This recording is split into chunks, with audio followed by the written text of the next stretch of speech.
তাই আমি অতিথি পাখির মতো একবার 3 বছরের জন্য আসবো না। আমার মৃত্যুর আগ পর্যন্ত আপনাদের সাথে আছি। চট্টগ্রাম বন্দর ট্রাক কাভার্ড ভ্যান মালিক ও কন্ট্রাক্টর অ্যাসোসিয়েশনের ত্রিবার্ষিক নির্বাচন 2026 উপলক্ষে সভাপতি পদপ্রার্থী আবু সাইদ হারুন এবং সাধারণ সম্পাদক পদপ্রার্থী আবু তালেব সোহেলের নেতৃত্বাধীন হারুন সোহেল সম্মিলিত পরিষদের প্যানেল পরিচিতি ও নির্বাচনী কার্যালয় উদ্বোধন করা হয়েছে। এ উপলক্ষে সোমবার বিকেল 5টায় নগরীর বন্দর থানাধীন গোসাইলডাঙ্গা 4 নম্বর কেবি দোভাষ লেইনে এক সমাবেশ অনুষ্ঠিত হয়। এতে সংগঠনের বিপুল সংখ্যক ট্রাক কাভার্ড ভ্যান মালিক, কন্ট্রাক্টর, শ্রমিক এবং বিভিন্ন শ্রমিক সংগঠনের নেতৃবৃন্দ উপস্থিত ছিলেন।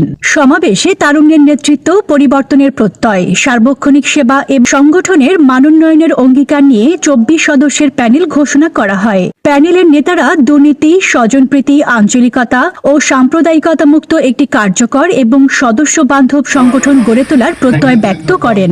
সভায় সভাপতি পদপ্রার্থী আবু সাইদ হারুন এবং সাধারণ সম্পাদক পদপ্রার্থী আবু তালেব সোহেল বলেন, মালিক ও শ্রমিকের মধ্যে ঐক্য সুদৃঢ় করা, পুলিশি হয়রানি বন্ধে কার্যকর ভূমিকা নেওয়া, মৃত্যু ভাতা চালু করা এবং সংগঠনের সদস্যদের স্বার্থ সংরক্ষণকে সর্বোচ্চ গুরুত্ব দেওয়া হবে। একই সঙ্গে সংগঠনের কার্যক্রমে সততা, স্বচ্ছতা ও জবাবদিহিতা নিশ্চিত করার অঙ্গীকার করেন তারা। আগামীতে আমার পরিষদ যদি ক্ষমতা আপনারা যদি মূল্যবান ভোট দিয়ে আনেন, মালিক শ্রমিক যদি যৌথ থাকে, সেখানে কোনো পুলিশ না, সরকারও কোনো হয়রানি করতে পারবে না। এটা বাস্তবতা। দাবি দেওয়ার জন্য কোনো সরকারের কাছে যেতে হবে না। আজকে মাঝে মালিক সমিতি আমাদের পাশাপাশি সংগঠন, এদের গাড়ি তো ডিস্টার্ব করবে পুলিশরা। টেলার মালিক সমিতি, টেলার শ্রমিক ইউনিয়ন এর রাস্তায় ব্রেকে দিচ্ছে, এদের গাড়ি তো টু করে না। এটার কারণটা কি? এটা সঠিক নেতৃত্বের অভাব। সঠিক নেতৃত্ব যার হাতে থাকবে, আমি আপনাদেরকে অঙ্গীকার দিয়ে যাচ্ছি, আমরা যদি আগামী 29 তারিখ ক্ষমতাতে আসি, তারপর সপ্তাহ দিকে বন্ধ এলাকাতে যে 8 পয়েন্টে ট্রাফিক সার্জেন্ট বসে, সেটা 2 পয়েন্টে সার্জেন্ট নিয়ে আসবো আমি।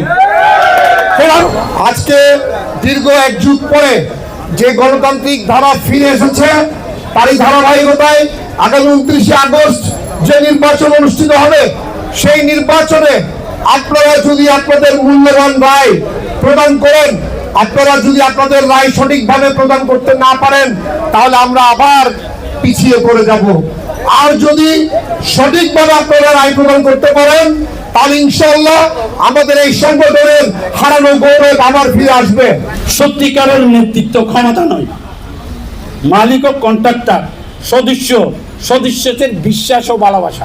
মালিক ও কন্ট্রাক্টর, সদস্যদের কল্যাণই হোক আমাদের এই পরিষদের প্রথম পদক্ষেপ।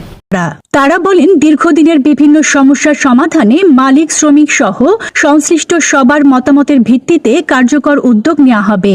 সংগঠনের সদস্যদের পাশে থেকে সার্বক্ষণিক সেবা নিশ্চিত করার পাশাপাশি একটি আধুনিক, সুশৃঙ্খল এবং ঐক্যবদ্ধ সংগঠন প্রতিষ্ঠাই তাদের মূল লক্ষ্য।